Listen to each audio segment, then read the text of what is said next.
While it is common knowledge that women are instrumental to the development of any society, they are often not involved in decision-making and leadership positions, especially in Nigeria.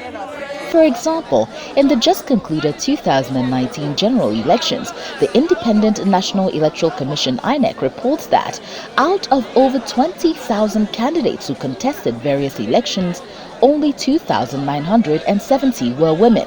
Out of the 2,970 women who contested, only 62 were elected. 7 women were elected into the Senate. 11 women won House of Representatives seats.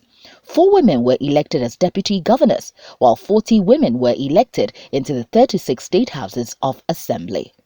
These grim figures show a lot still needs to be done to give women more access and visibility to participate actively in politics.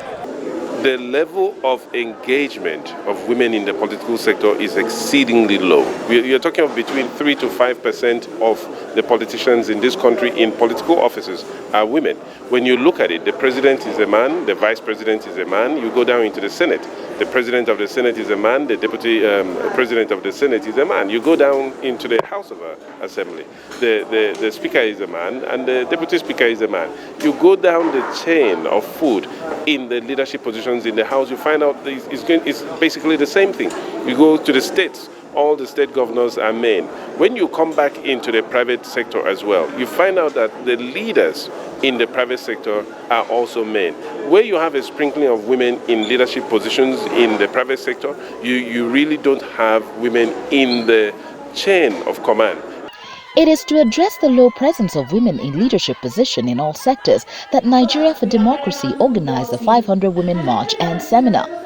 This gathering was aimed at opening more doors for women in private, public and political sectors, ensure women have a voice in issues that affect them, and bring more women into leadership pipelines. To use this as an opportunity to ask the National Assembly, the Senate and the House of Assembly to actually set aside 35% to 40% of leadership positions, not just leadership positions, but political positions for women in this country. And also to call upon the Independent National Electoral Commission to do a lot more to engage women in terms of participation in the electoral process. We can also begin as we can also ask the political parties to set aside certain percentage for women in terms of positions that they run for. And remember, when you make nomination forms exceedingly expensive, 55 million, 40 million, 10 million, you already have women that are deprived in the private sector and do not have the financial muscle to be able to acquire the expression of interest forms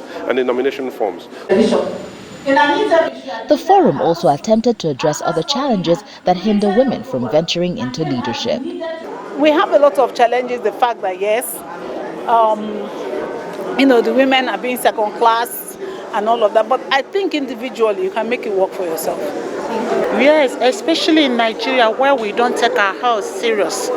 We need to look into the health status of our women, our maternity services, a way to reduce maternal mortality, which is still very high in Nigeria. Well, I think it's getting better. In the time past, women used to be, let me say, the percentage of women being recruited into the military or the paramilitary was very low. But I think it's with the recent sensitization, public education, enlightenment, it's been increased. Women are an integral part of the Nigerian society. It is therefore essential to remove the barriers that make life difficult for women to participate actively in all aspects of leadership and nation building. Rootstv, Nigeria.